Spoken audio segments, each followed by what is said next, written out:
It's EGFH week 5, returning with our final game of the week. It's Overwatch to round things out in Eli Whitney Technical High School, taking on the Mar16 High School Titans. I'm Time Late, joined alongside me is Nerds Corner. We moved from Valorant to Overwatch, kind of the same game, just one's a little more tactical than the other. I'm kidding, I promise, I kid.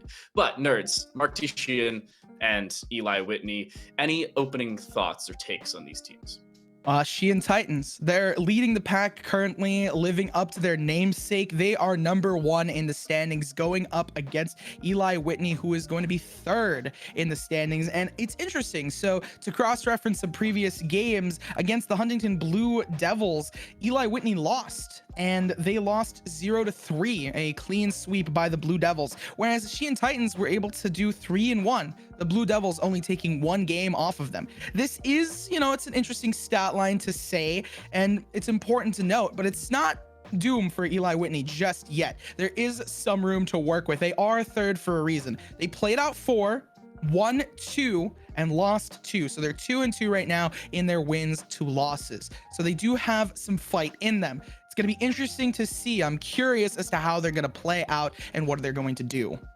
And on the flip side of that, of course, Mark they've recorded 4 games. 3 of them have actually been played. All have technically been wins. It's 3 by wins of playing, 1 by win via forfeit. Let's take a look at our map, see what our map pool brings us this week. Now, it is a rotating map pool. Week 5 is the exact same as week 2, for all of you curious. So we will see Lijiang, Paraíso, New Queen Street, Shambali Monastery, and Nepal. But given our 2 teams' records, nerds, I'm gonna make a bold claim here. Oh, Purely based off of numbers, I don't think that we will see Shambali Monastery. you don't think so? You think it's going to be a 3-0 sweep? I do. Wow. Well, that is a hard guess. I would have to kind of agree. Unfortunately, it is a tough battle. If they can win Lijiang, I think that there is a fighting chance for the Eli Whitney Owls. But at the same time, it's difficult, especially going up against such a strong team. In general, though, it's exciting to see. Like, both of these teams are pretty close in the standings. It isn't that far off. And when you ever see a match this close in the standings, it's gotta be one where people are fighting. They're fighting to stay alive, fighting to stay up, and they're fighting to win. Well, we're looking at the rest of the season saying there isn't a whole lot left. This, as we mentioned, is week 5. There is still week 6, 7, 8, and I believe 9 to play. So we are Mhm. just under 2/3 the way through, if you really look at it, depending on how you want to throw around your statistics or fractions. But just over half the way through. Quite literally, is 4.5 is half of 9. Mark looking good, yet to lose. And I gotta say, I think they're relatively favored in this matchup. I would have to agree. It's one of those things that if you play a lot of this game, you have a really clean record, 3 wins played out. You have the experience as well as the victories to prove that you are worthy of being at the top of that leaderboard. You're worthy. As the barriers drop, we got a little bit of time. They're gonna be going in, looking at the compositions. It's good to see this Kiriko being obviously one of the newer heroes in the map pool as everyone dives in. The mirror comps of the Reinhardt also interesting.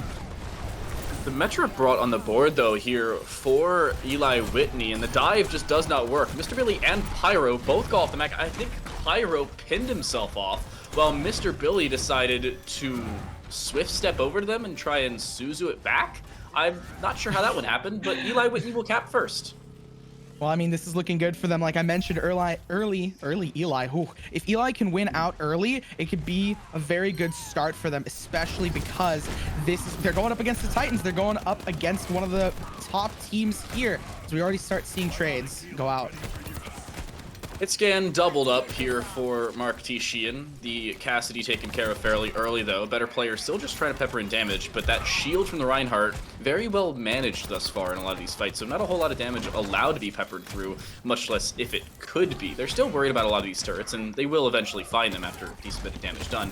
The aggression has to be there. Mark Sheehan has to press the go button, and now they will. Very well-timed grenade there from Jan, as they will look to aggress, but an immediate trade. Road Slayer taken care of, and there's the shatter. The opening onto at least 2, but the pin back the other way. Tsunami still is able to find 2 more.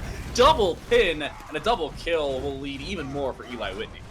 I think this combination is so interesting. You have the double hit scan versus the turrets and just the spam fire from Junkrat. You have this kind of dichotomy between two play styles, and I think Eli Whitney kind of read into this a little bit. They know that Mar16, they have some advantages here. They have that aim, they have that brain, so they're playing off those turrets. They're playing off their utility a lot more, and because of that, they're winning out. It's causing them to win. You don't necessarily need to have good aim. Sometimes you could just like hide away, spam, and get those chokes.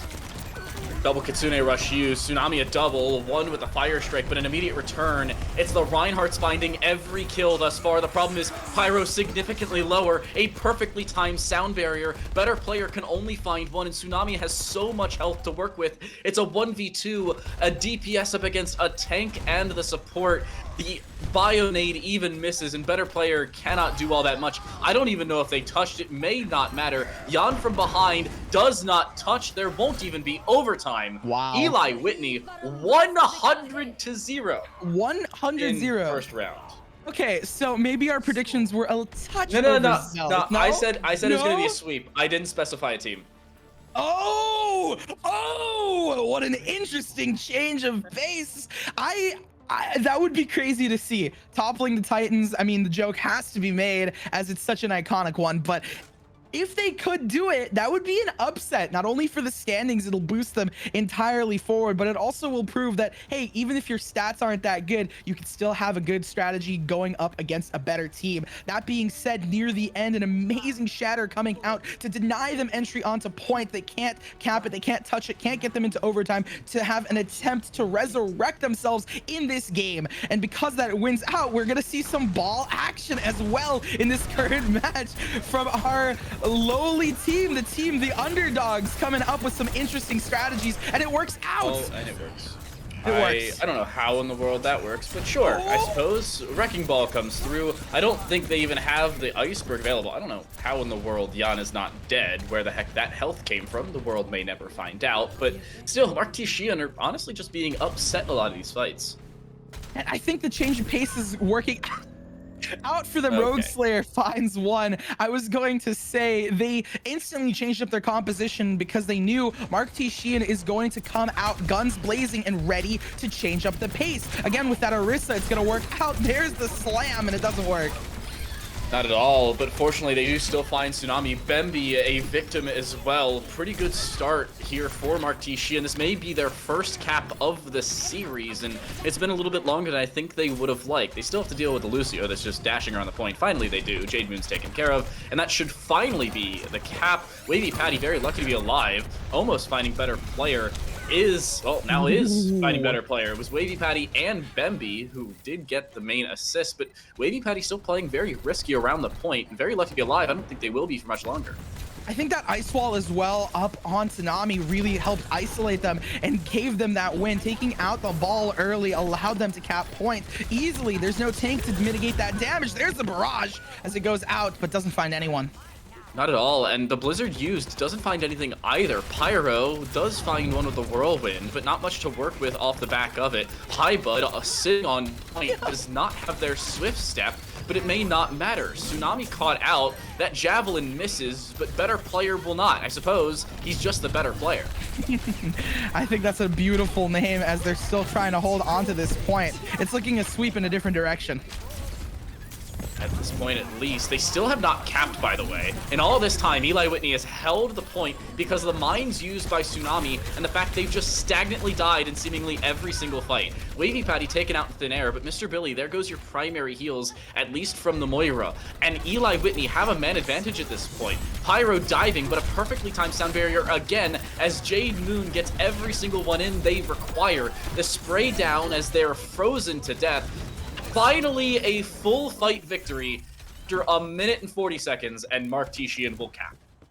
What an insane battle near the end there. There's still 2 ultimates online for this retake of point, but at the end of the day, they have a hard road against them. 3 ults on the other side as well. That Nano really powerful, especially on an Orisa, powering them up and getting them to take as much damage as they can. But also the minefield goes out. It's great for zoning off that tank. Other times on this Blizzard, sound barrier not available this time around, especially with that visor up on the board. It only finds one, surprisingly enough. Jade Moon trying their best impression of the Matrix, but Tsunami propels themselves into the floor, and it's a return of missiles as the Helix rockets actually do more damage than that barrage from up above. Another fight win for Mar16, and this one much more neat and tight. I mean, it was an interesting ball play indeed, switching off to the Zarya to counter, hopefully to a degree. But that is going to be fun, especially against all the damage that they're outputting. I don't think that that's a bad play. Mr. Billy close to that coalescence as well. Something of note as the retake is going to start. They just need to cap that point, push it off through overtime, and hopefully win out. Mar16, on the other hand, they do have a harder road to climb as the fight begins. Perfect wall set up there, isolating the fight, making sure Zarya has no business being involved. The Suzu not available, and a double with the Terra Surge. Translocation is there, as Bemby will get out alive, but only barely as we reach final fight. That Terra Surge near the end worked out so well in their favor, grabbing 2 players, better player being the better DPS in this situation. The hacks are not going off. It's going to be 90 seconds. It's going to be the last team fight here for the Owls. Owls Varsity needing to win out, Titans needing to stay alive. Both teams are getting ready as point reaches 99 contested. They touch. The question is, do they stay alive? Jade Moon will not get another sound barrier. They will not even get another life. High Bud stuck out. Swift step onto the point, but they have no other utility. Another visor available here for better player, who has built up 4 ultimates in this round alone. It's down to Tsunami just to stall, but with all 5 players looking in their general direction, the coalescence, and most importantly, I think, the assault rifle of better players, Soldier 76, they're no longer for this world. Every single player has an assist on Tsunami there near the end as it gets 1-1. I think both of our predictions are not going to be correct. This is a very close matchup, 1-3, and it shows both these teams are here to fight. I think it's going to be a lot tighter than we expected. Time to light. That being said, I think that it was kind of set in stone. The coalescence was there for Mr. Billy, and worst case scenario, they could have popped that. The healing and the damage combined can definitely sweep any players trying to tap points and keep them in overtime. The concerning part of that round for Mar16 was the fact they took forever and a day just to actually cap the point back. It seemingly was the fact they had the point capture at 30%, but they proceeded for the next minute and change to just stall out the fight. We'll see if that goes the same way for them this time around. Here's the dive. Zarya right off the bat, isolated again and stuck out in the middle, but they do have support from the side this time around. Not as easily will they be taken out as they were in fights prior. They're still just looking to dive though. They've run out of bubbles, however, so their protection is gone entirely. Fortunately, their support line is still very much on the board, and they are dealing a significant amount more damage than their Pyro counterpart on that Orisa. Spray from the side. Bemby has made the switch onto the Sojourn, but only to an early grave. And that is going to be 2 players down. It's not looking so hot for the Owls right now. The Zarya switch works out, but it's also just 1 switch.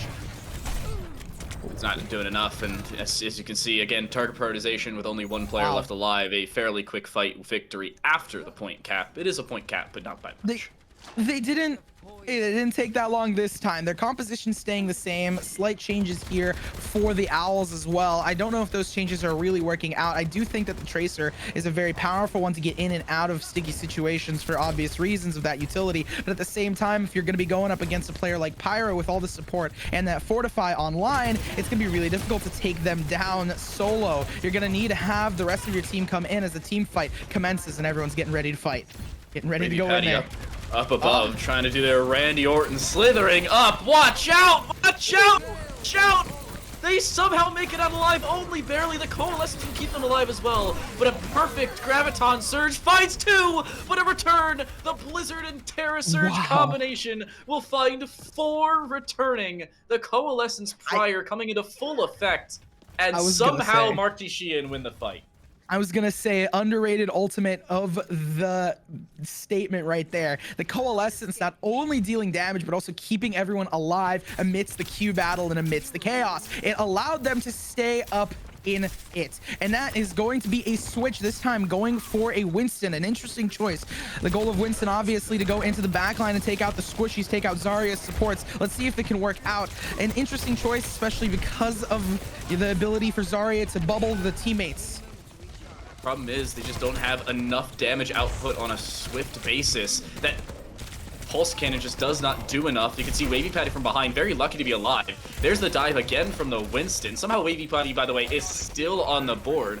Winston from behind, still up, but it may not matter. There's a spray, perfect javelin throw, and even though Tsunami is close, they can't do anything about it. They don't have any support whatsoever. Even playing inside of their bubble, there just is not enough damage done, and they can stall as much as they like. It'll just be overtime on the board here for Eli Whitney, who seemingly had the entire game in their hands, but have run out of time in their favor. Disruptor shot misses, Pyro still on the board, as they have support from Mr. Billy behind, and most importantly, their Ana is now dead. High Bud finds better player, and that may very well be the fight that we're looking for as Eli Whitney cap back. Jade Moon's switch obviously working out for them in their favor, the boops to get them off the site, but on top of that, Bemby has that ultimate online and available. Railguns are there, and Overclock might be popped here, especially because it is an intense battle. They're trying to stay alive and keep them off point. Very early Primal. It does find better player, but that should create enough space for Eli Whitney. That should be a worthwhile ultimate. As you can see, Mar16 should have to back away here. They don't. Maybe not. Pushes in. Terra Surge, but it doesn't find a kill this time. It does enough damage onto Jade Moon where they can be finished off later on. Yan finds a follow-up onto Bemby, and the DPS line here for Eli Whitney is gone. It is just Tsunami and a High Bud, that Kiriko who's now dead, and the Winston left alone. Limited cooldowns because of that Kitsune Rush, but it will not matter. Another touch will be there. Jade Moon will be absolutely powered down as quickly as they entered into the fight. And there's that Pfizer from behind. Wavy Patty walled off, and with no way onto the point, Mar16 go from losing 100-0 to absolutely returning with a vengeance and cleaning out Lijiang to 1. They just needed to warm up, get into it, and get ready. That switch from Reinhardt to, obviously Orisa, it seemed to work out in their favor as we get to look at the play of the game coming out from the Owls. At the end of the day, though, the Titans, they played so well in that final match, he's able to grab and do so much damage. Just to note some points in that final battle, the switch to Orisa allowing them a lot of space and a lot of room to work with, that fortify, the spin, and even the toothpick to pin players and push them out of position. They played really well, getting on the aggressive as soon as they needed to when they wanted to make space. And even in that final battle, when they were getting pushed up against the wall, they lost Pyro. The DPS were able to come out, not only because of the hit scan, but also because of their ability to just raw aim, raw brain, and do so much damage that it gave another tactical visor to better player. He pushed up and just swept them, cleaning things up near the end. It was an insane battle, to say the least. Soldier 76 diff. That's all I've got to say. I'm a soldier man, so that's what I like to go to. I played a couple games yesterday, and the term "where is my healing" was a consistent statement that came from me. But is that why you play soldier? So you have that self. I have my own healing. I have a self healing station. I'm not trusting support lines in low gold. It's just not happening. But luckily, better player did have a whole lot of support. You could see when they were dropped in on, somehow surviving more than that 6 seconds that they just swung back and forth with the blinks back and forth. It looked like Blink 182. How much health they lost yet stayed on the board. Terrible joke. But you looked good if you're Mar16. First round, not the best. Second round could have improved. I think cleaner fights would have been the name of the game for them.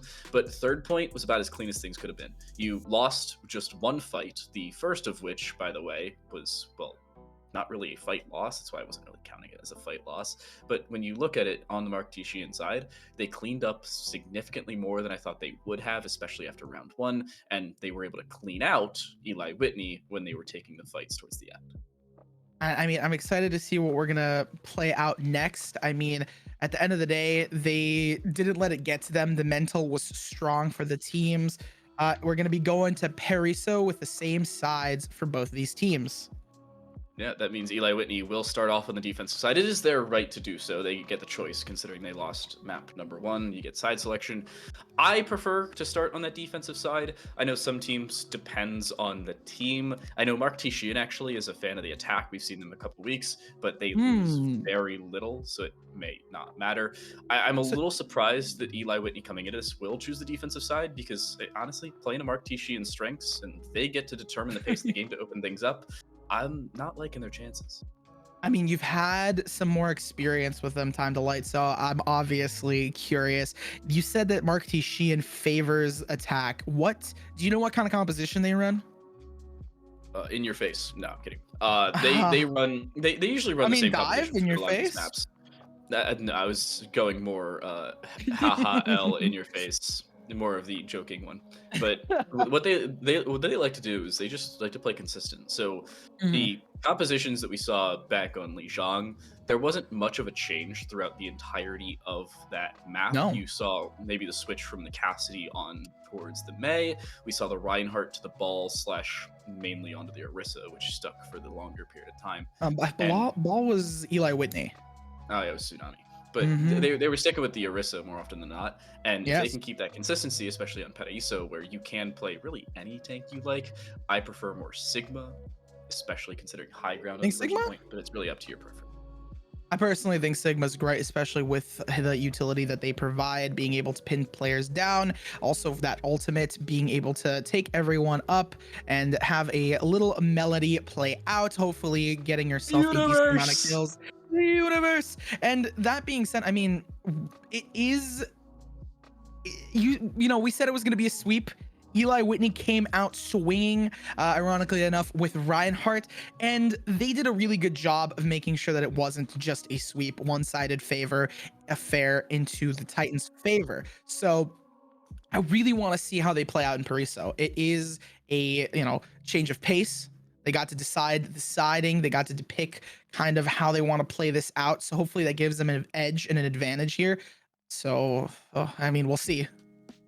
The flexibility has to be there for Eli Whitney. It is basically hold first point, hold third point, or bust. If they drop in second point, I don't think they have that attacking flexibility that Martishian has to really match them in that phase. If they make it to the third point, that's when I'm gonna really start being concerned if I'm on the Hmm. Eli Whitney side. But Martishian shouldn't have anything to be concerned about. As we've talked about, they have yet to lose a series. They have yet to lose a Oh, hybrid map at that, and they're oh, looking pretty good. The extent of maps, by the way, that they've lost was actually week 2 Esperanza, so it wasn't really really? like actually this map pool. So that's what I'm a little surprised about, to see Interesting. whether Eli Whitney will try and take them to Paraiso on the defensive side or not. Well, we'll have to see in the games. I'm pretty sure we're getting into them or getting ready, but at the same time, I mean, um, oh, we just got word of some interesting news. They are not ready. Someone is uh, going to do some stuff. But I mean, regardless, regardless of the situation, I think that this is going to be a change.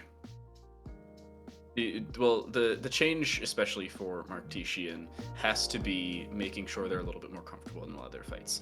You could see, especially in first and second point back on Lijiang, they were not as comfortable. You could see better player having to flex a little bit more around the rest of the team and play separate, which has ended up getting them killed more often than not. And when they fixed that, obviously they turned it into more fight victories, but you can't consistently be worrying about having to separate from your team if you want to be comfortable in a fight, because target prioritization, especially in the 5v5 meta, has to be there. And I don't think we saw it as much from Eli Whitney later on, nor did we see it from Sheehan early. So that seems to be the determinant.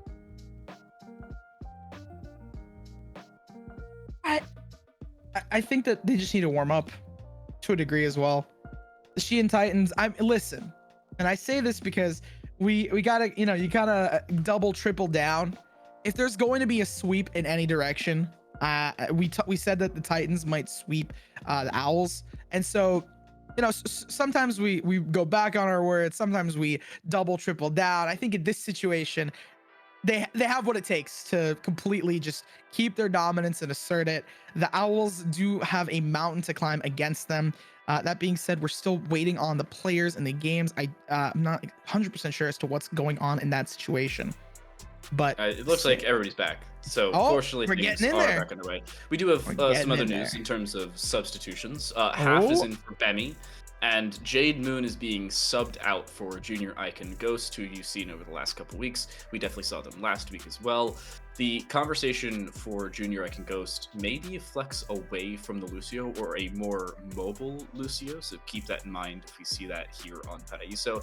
I think Jade Moon played about as well as they could have back in map number 1. They had the most perfectly timed sound barriers that I had seen. Maybe mainly the reason that they won first point on Lijiang was because of how consistently they were in the background, just holding down long angles. Albeit it's Lucio, so not doing as much in terms of damage, but you were able to keep the team up, keep the team mobile, and most get some importantly, ticks. have those sound barriers. You get some ticks on that health bar, lower it piece by piece, and yeah, maybe get an assist here and there. But at the end of the day, it's just those sound barriers, like you were saying. They're probably the most important thing for Lucio's kit, other than the boops. You have a lot of capabilities here, as well as taxing, of course. Very powerful piece of utility to get your team 2-point faster. You know, they say in life 3 things are inevitable: death, taxes, and Mark Tishian winning a series. Oh. The question is, will Eli Whitney try and change the inevitability, make sure Thanos can not make an appearance? Or will Mark Tishian just keep up with the consistency? Name of the game for Eli Whitney is keep it within 2 points. If you are forced onto 3rd point, straight up, you are not beating Mark Tishian. Wilson Central tried, and Wilson Central failed. That, by the way, is the only team that has beat them, and that was on New Queen Street, like I said, back in week number 2. That is the only map they have dropped thus far in 4 weeks, this being the 5th. And they're still looking about as clean as ever.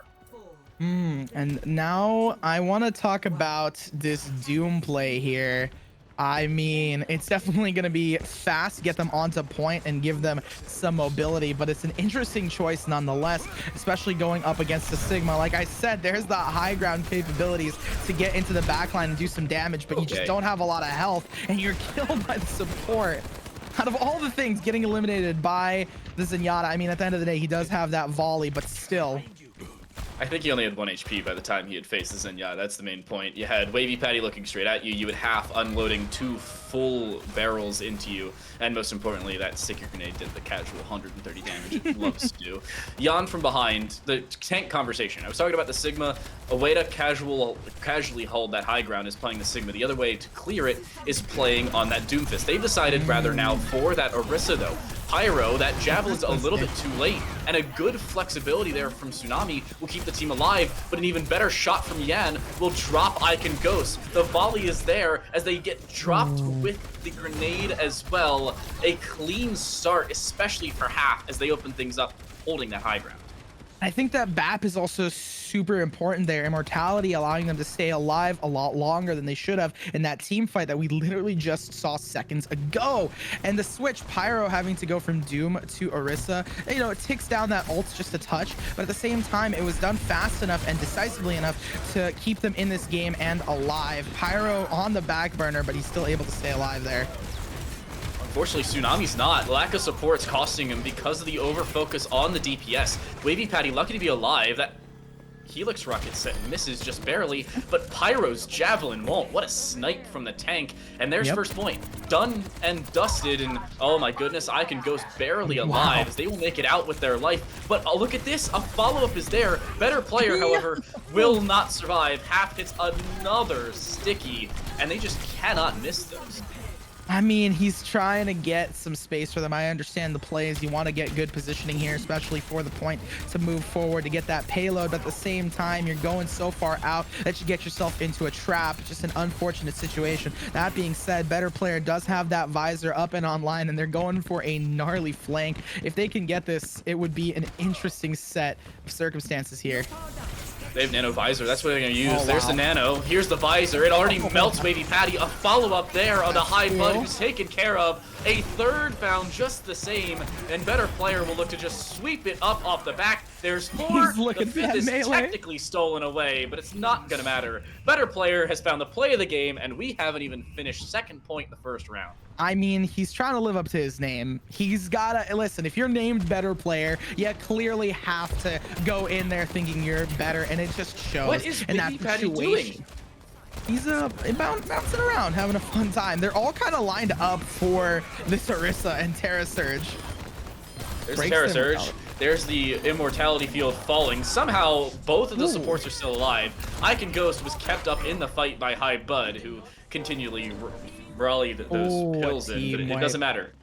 I think that Terra Surge also worked out so well for them. Obviously not netting themselves any eliminations, but just making players push out of position and allowing for better player and Jan to take a lot of space and do a lot of damage, netting them a full team wipe. So in general, that ultimate's still working out. More of an assistance than an actual damage. That Deadeye available for Cassidy. Again, it's an interesting ultimate, especially, I mean, being argued if it's good or if it's bad, but at the same time, it is there and ready. Same thing with Bob. Looking at the flank, I assumed that they were going to do some crazy stuff with it. Oh, what a javelin! He just got Ajax off his gravitic flux. The javelin just stunned him out of it. So no grab for you, denying both players on their death, and they're just gonna fully cap. There's nothing they can do. Death Blossom from in front. Tsunami has such low HP, it's not gonna matter. And a clean fight victory. Mar16 Wow. in almost as quickly as you can complete Paraíso. This is similar to last week when we saw a 4-minute time bank on King's Row. I was about to say, did they even stop the payload in any capacity? Barely. I feel First like the round bail- only. I For feel first like the point. payload wasn't ever stalled in most situations. Like you said, that first point was the only time that had happened, and then after that, they kind of switched their composition, stuck with it, and it just worked. But now, on the offensive, Eli Whitney, they have a little bit.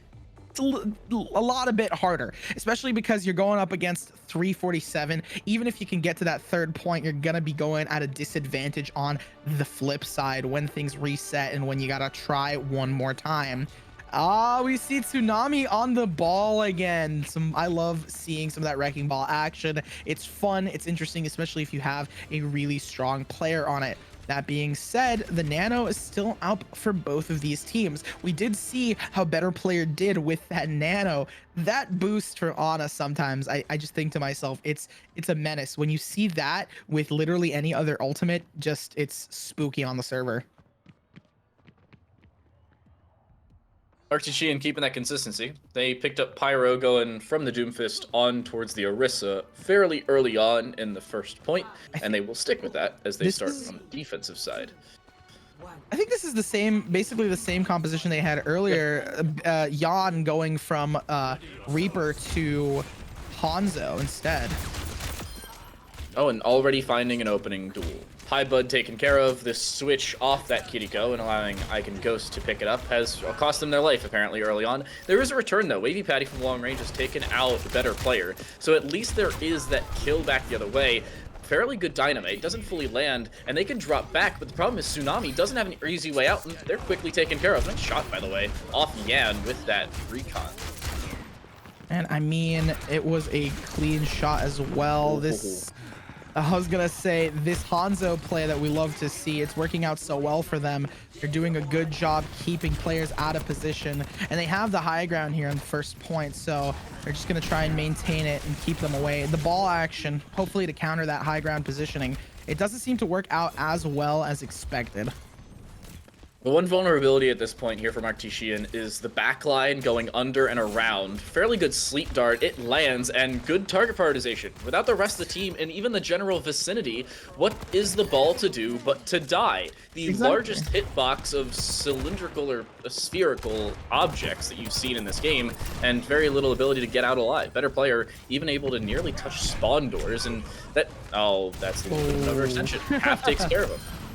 Unfortunate set of circumstances, but I did want to mention better player. I mean, they overextend just a touch. They still have Yan over there, and Tsunami has dived, I believe, 2 or 3 times. They have unfortunately not won out a single one of their dives that they pushed in. They pushed in a little bit without their team, and it worked in some situations. But Yan, he's just like, okay, you might have worked here, you might have gotten some space, but we're instantly going to take that back from you. You guys can't have it.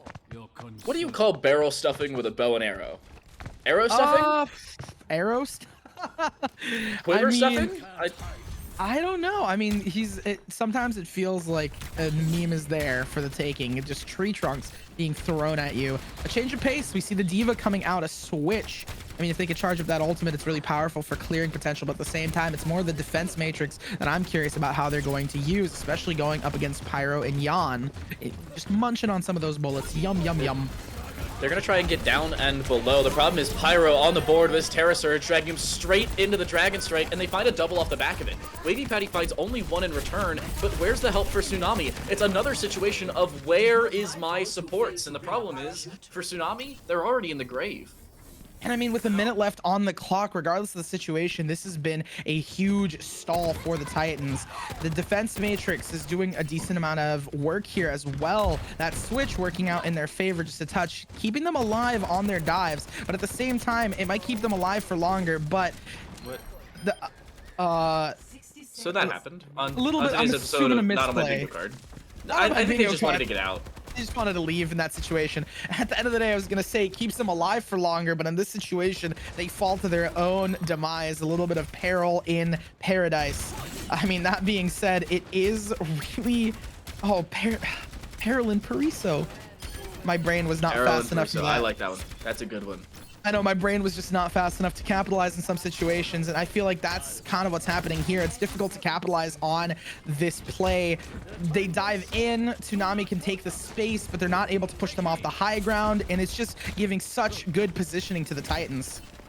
Well, final fight territory now. Will they even touch? That's the real question. They can't seem to get past this high ground. There's Kitsune Rush, maybe some speed, but Pyro just absolutely demolishes Icon Ghost, who evaporates into thin air. There will still be a touch. A good sleep onto Pyro will allow them to encroach on the point at a bare minimum for a longer period of time, but half is just peppered down. Again, enough damage is done. There's the Javelin, there's the Whirlwind, and there is the round, and subsequently the map.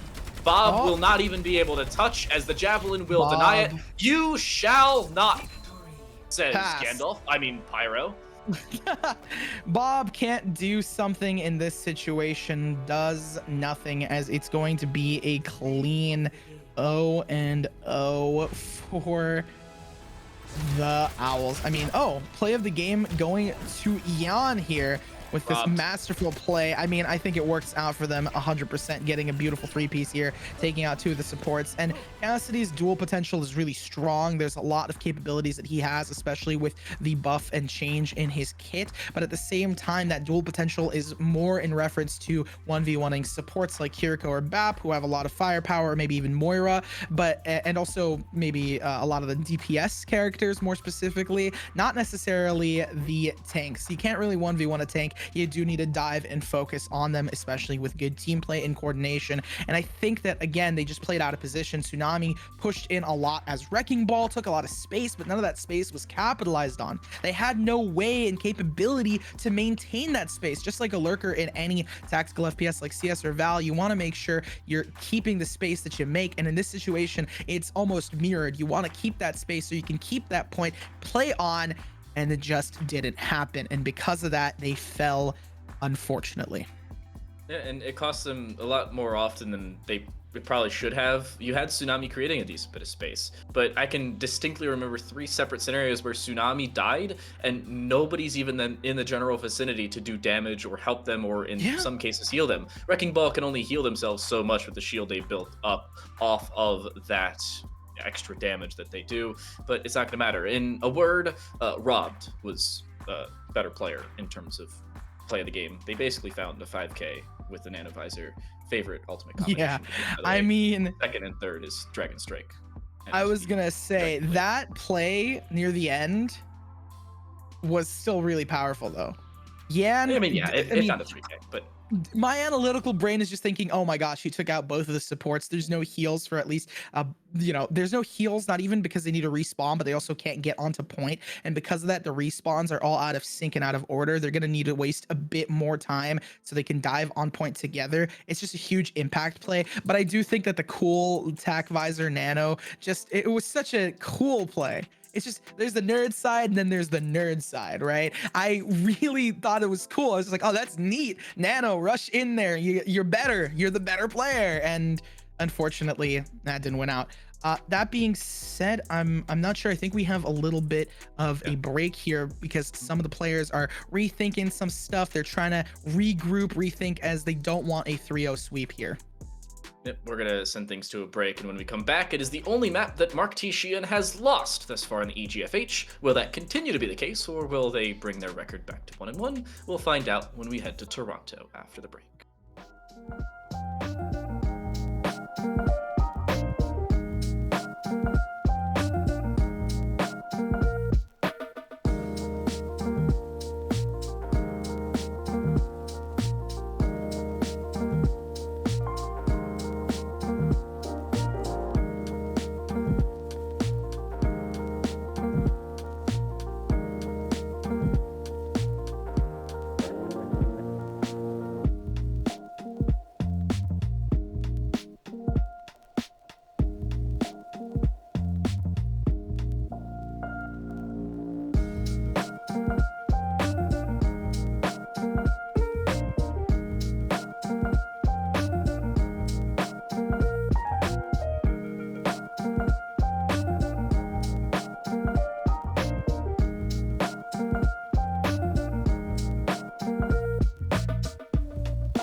New Queen Street, our third map of play for this series, the following, and the one that I'm not on, our third. The question is it Mar16's map loss again? The only other time they've played this is map 2, as our 3-week cycle of map pools suggests, but they lost it the last time they played it, at least in EGFH play. I don't know what they do in scrims, I don't know what they do in other leagues, but the only time they've played it in official play here, they've taken a big fat L. Well, I mean, we'll just have to see and get into it. That being said, did you ever see the Owls varsity roster play this map? I don't think so. I can check. Give me a second. A touch unfortunate, but it would be interesting to see if we can find out a little bit more about them and see if they can win out. That being said, if they win this, we are gonna go to Shambhala Monastery if they can. And that'll take us to Nepal near the end. If we see it, it'll be crazy to see. That being said, again, it's all about the games. We're gonna have to find out. It is one of the newer game modes as well, push. So I mean, love it or hate it, you gotta play it. Yep. To answer your question, they were not on stream back in week number 2. Eli Whitney was not.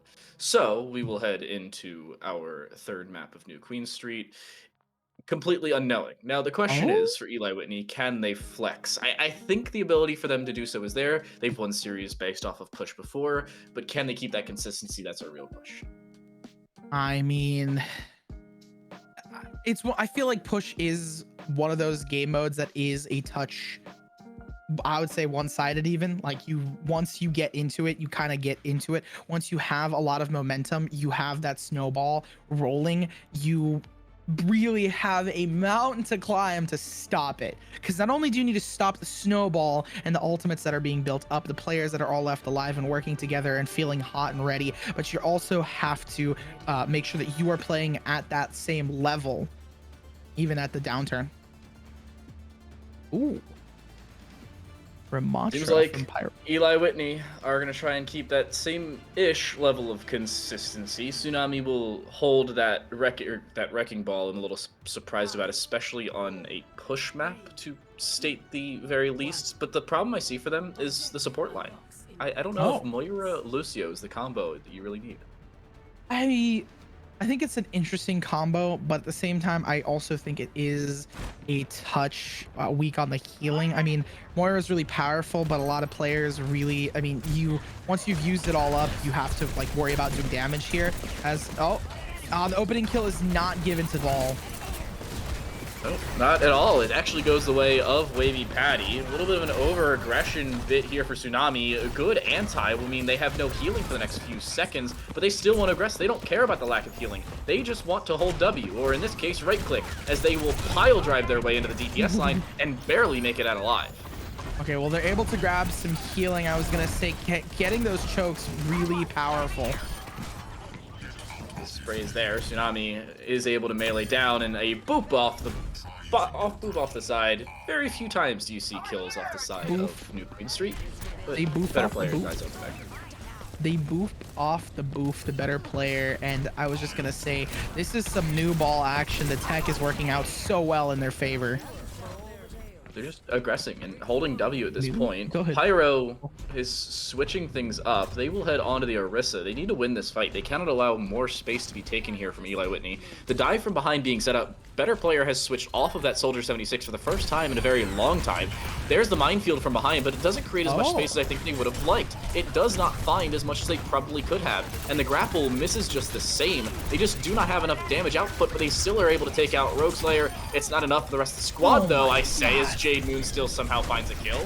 This is some great action from Ball, but I think that the change for better player works out so well. Ball getting super close into the faces of the team for the Titans. They're getting up in there, and you're going to be playing a close range character, and Reaper, it works out. The combination working in their favor.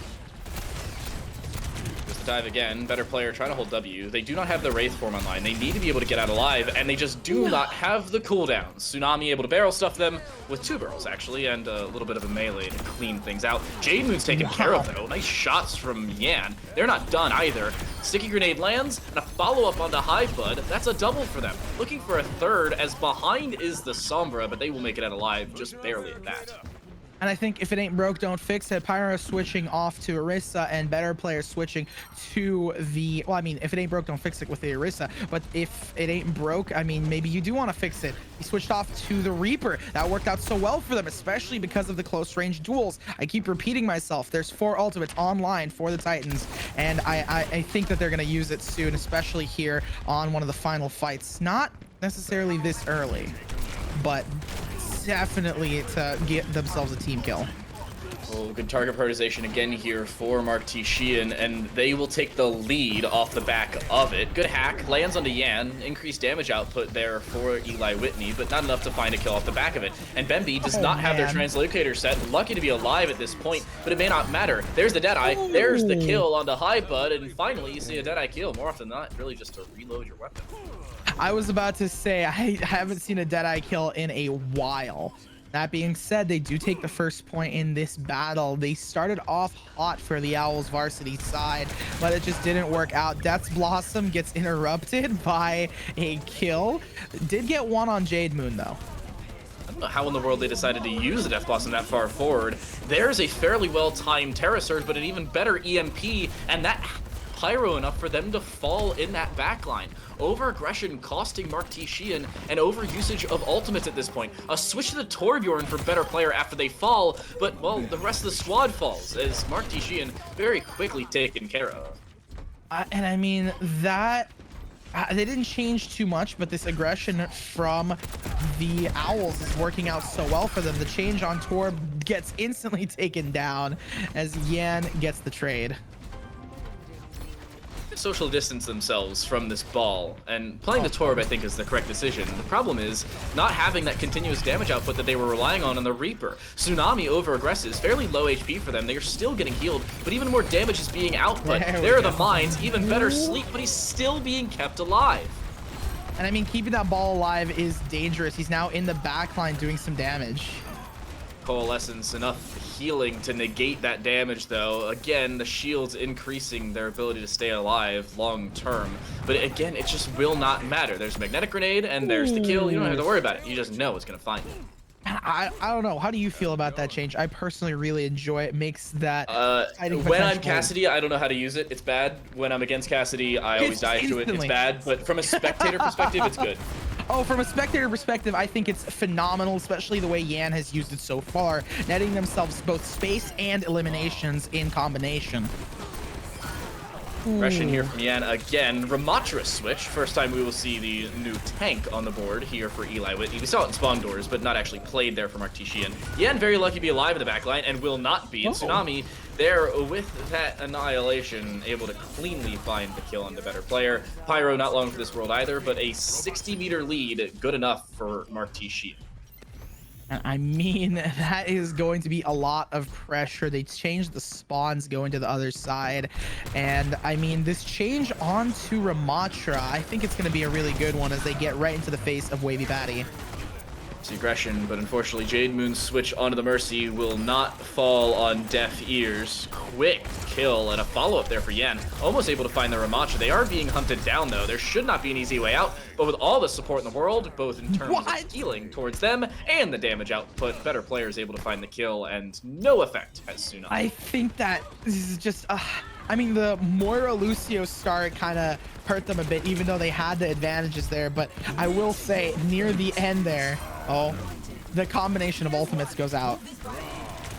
That somehow does not find the kill onto Tsunami. They will make it forward even further. Finally, you'll see the Nemesis form used. The aggression is there, though. And Jade Moon at this point, not enough done. From behind again, you see Yan pepper through damage. The annihilation doesn't do enough, and off the back of it, you see a clean fight victory for Mar16 again. They're able to aggress as a team. They have the nano should it be required. They also have coalescence now built up if they want to use that as well, and it will be. The aggression from Tsunami will be found and punished. Yan a double, and that may very well determine New Queen Street as a close. And with this much space already created in 2 minutes left, it's gonna be one of the potentially last team fights here. It's high noon, and there is another ultimate online, very close for the Death's Blossom to clear people off that point in overtime. Oh, and Jade Moon up in the air, already low HP. There's the Death Blossom. It actually doesn't find anything because Bemby had their own Deadeye built up. From behind, they're playing around this barricade. The problem is they don't have enough damage output. Fortunately, Wavy Patty does. A 1 and a 2. Line him up, knock him down. Mark T. Sheehan will be shut down for the first time in a long time. I mean, that being said, every time they get control of the robot, they're still not able to capitalize on it fully. They push it near the point, but by the time they do, because of all the space that's been created by the Titans already, the Owls have no capability to push that point a substantial amount. See, they're already there in the face, and it hasn't even reached their point yet. A lot of fights needing to be won here for Eli Whitney. 3 or 4 if you want to be exact at this point. This being one of them if they want to even get the barricade close to that checkpoint and advance spawn just to give themselves better opportunity later on in this. The problem is Tsunami fairly quickly taken care of in this fight. Already enough damage output that they need to work off the back of, and a follow-up onto Jade Moon. That should determine the fight. Mr. Billy turning into a DPS because if I've learned nothing from my comp games, Moira's DPS. Moira is the best DPS. You don't have to aim. All you have to do is push, push, push, W key in there. There's nice that play. javelin going out. Unfortunately, it gets in your face. Better players trying to prove their name yet again. Yan is the one that finds 3. Oh, he's not done either. Tsunami uses Primal Rage, now the largest hitbox in the game at this point. Wavy Patty will not make it out alive, nor will Tsunami. Yan finds 4. It's down to High Bud to keep this alive. There's the teleport on top of the point just to keep it alive. But Deadeye, Coalescence, and Terra Surge all used. It's a press Q simulator here on New Queen Street. and Mar16 will press W as they take the series 3-0. And I mean, we talked about this earlier about a potential sweep here, although I will say, Eli Whitney, you guys put up a great fight, especially in that Lijiang tower. That being said, we do get to see some amazing action here. Hit scan for the win, gets one, comes up from the back, takes out both of the supports, a huge impact play, and then also takes a fight with the Ramatra, the tank. 1v tank situation there. That being said, our predictions were kind of correct to a degree. We managed to get it right in an unfortunate set of circumstances. It was a 3-0 in favor of the Xi'an Titans.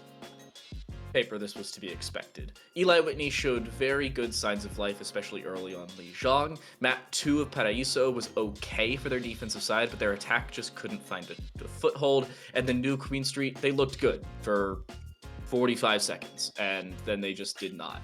After that, it was fight after fight, continuous wins there for Mar16. There was one occasion where, after giving up the checkpoint, Eli Whitney got it past the neutral point to deny forward spawns. One occasion, and after that, it was just the full completion, and Mar16 ran away with the game. I was gonna say, even in that final battle, like the second to final battle, more specifically, the final battle where Mar16 needed to win out before they can win out the game, the final battle for Eli Whitney to stay in it, the second to final battle, more specifically in the timeline, but a really important battle to talk about nonetheless. They didn't get it fully over that point. It was just barely away from mid, and because of that, it just gave the Titans that edge. They were able to respawn a touch faster. They got into their faces and they just took them out. And I mean, I'm just curious how they do it. Well, we'll find out when we come back from the break. We're going to get an interview with Jan, the Cassidy, who in seemingly every single fight was able to find multiple kills before we even saw them do so. We'll find out what they have to say and their thoughts on the series when we return.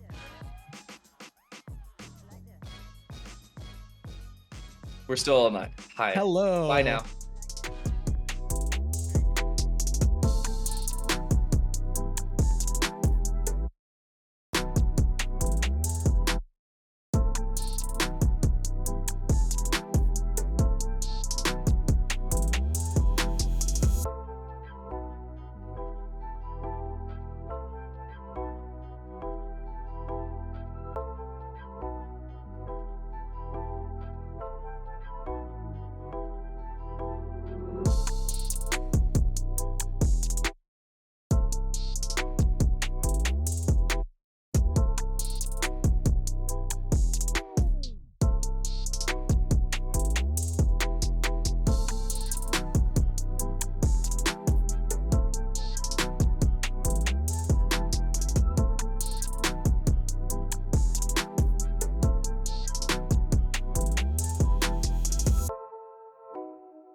time coming for us to get this far.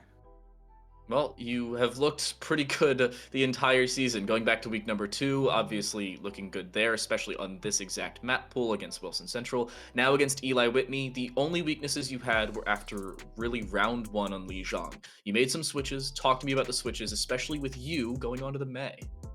So the switches are mainly for just trying to counter the ball. I think we have an issue with just looking a little bit too much at the ball rather than their support players. So hopefully, like, my plan was to swap to May and then try and trap off that ball. So then if we ever do look at that ball, we could confirm the kill instead of him running off. I mean, it worked out. It was a good switch. That being said, you switched between two specific heroes, Cassidy and Hanzo, especially on Pariso. Slip of the tongue there. How? Which one do you prefer? Let's. So mainly I play Free in this situation, but well, on defense it's probably a lot better if I could get off a pick now and then, especially with the lucky shot. That would be very nice, so then they get staggered for a little while knowing that they didn't come out with the mercy. But Kree is mostly for, consistent up close, medium to close range, confirming kills. As the nade is a very easy one shot, then stick the nade, cleans it up really quick. I mean, speaking of that, on New Queen Street, you guys got a clean sweep, especially with some of your plays. Not only you getting player of the game, but also play of the game, but also doing a lot of damage with said nade. How do you do it? It's a secret. Oh, A secret with about 5, maybe going on 6 years of constant FPS gaming. wow. As you should. As you in history should. there. Putting in the hours or the years, even though you're still in high school. Bright futures ahead. And obviously, to close things out for you, you guys clean things up very well. Talk to me about how you communicate as a team, because you seem to have a lot better target prioritization. You talked to me a little bit about it with that May selection, trying to focus down the ball. How does the team focus? Who makes the calls? And what do you do off the back of it? So mainly we struggle with this a little bit, knowing us. We like to do what our league players do, which is scream at each other for most of the part when it comes to kill targets. So whether or not, if that would be screaming down our lungs to kill ball or kill May or kill the mercy or supports, typically that's how we go about things. But our communication has been getting a lot better ever since, and I feel really proud of my team for putting in the effort to clean up the comms and just really focus in on the game. Well, the improvements are really there, and we can see it between maps or sometimes even between rounds, especially all the way back in round 2 of Lijiang. My final question for you, because I just thought of this. Round 2 Lijiang, you basically won the fight when there was 30% for Eli Whitney. Yet, they got up to 99% before you fully capped. How did you come back from that? Because that has to be a little demoralizing, considering they stalled for almost 65 seconds. Yeah, that was tough. That was really tough. I think they had great stagger. They had they kept on picking us out every now and then. I thought it was brilliant on what they did, but yeah, I really that was rough. That was really rough, that first map. Well, the adjustments were made, and the rounds, and most importantly, the maps in the end were won. 3-0 victory for you, Jan. Before we send you on your way, anybody you want to shout out? Any final thoughts on the series? The floor is all yours. I want to shout out my teammates really quick. They've been absolutely fantastic. No matter who we put on, on the sub roster or main roster, they've been very flexible with it, and I feel very happy, about the adjustments that we keep making every now and then. I also want to shout out the fact that they're able to collaborate with one another. They're able to play after school and get together and spend their time, growing that bond with each other, which is, I think, the most important part when it comes to gaming. Also want to shout out the other team. They've been very kind to us, and I'm hoping that we get to scrim with each other sometime, and we get to learn from all the scrims. Well, hopefully some scrims in the future. You got to report back to me on how that goes, because after this series, it seems to be a little closer than I thought we were expecting. After round 1, we were concerned. I was going to say, oh yeah, on paper, this should be a sweep. And then I was like, well, actually, I didn't specify a team on the sweep, because it's just round 1. That was a lot of chaos. Jan, thank you very much for the interview. And again, congratulations on the victory. Thank you. Well, nerds, before we move on to our second series of the day and my final series of the day, What are you thinking about Mar16? Obviously, we saw a lot of switches for them. Maybe not in terms of heroes, because I think I can count on two hands how many hero switches they made and Yeah. three maps of change, but more on their playstyle and how they flexed the Eli Whitney playstyle itself. To bring up your point of, hey, they are not switching that often. They're very confident with their picks. They're very confident with their play style. This gives them 5 played and 5 wins. They are undefeated so far, and 4 of those games they have won out. They have played out every map, and that's going to give them experience and confidence. As you can tell, I mean, we just interviewed him, we talked to him. Their team, they work together, they have that consistency, and as much as it is, a little bit chaotic on comms, having that is super integral to these players' success, and that I think is going to allow them to win out, be very consistent in their future games. I still want someone to topple the Titans. I want some crazy games, especially as we get later on into this season. I think we'll see that, but I mean, hats off to them for doing such a good job for the Titans. Well, the Eli Whitney Technical Owls varsity will always remember the time they played the Titans. That's a Remember the Titans movie reference for all of you movie heads out there. We're going to send it to a break. When we come back, our next game, we have about 30 minutes or so. Is it 30 minutes or 10 minutes? Because I totally have not looked at my schedule. We have an unspecified amount of time. It's like 9 minutes. We got 9 minutes till our next game starts. Come back in a few minutes' time. We'll be back, grab some water, go grab something to eat. Then our next series is right up and on the cards for you. We'll see you in a bit.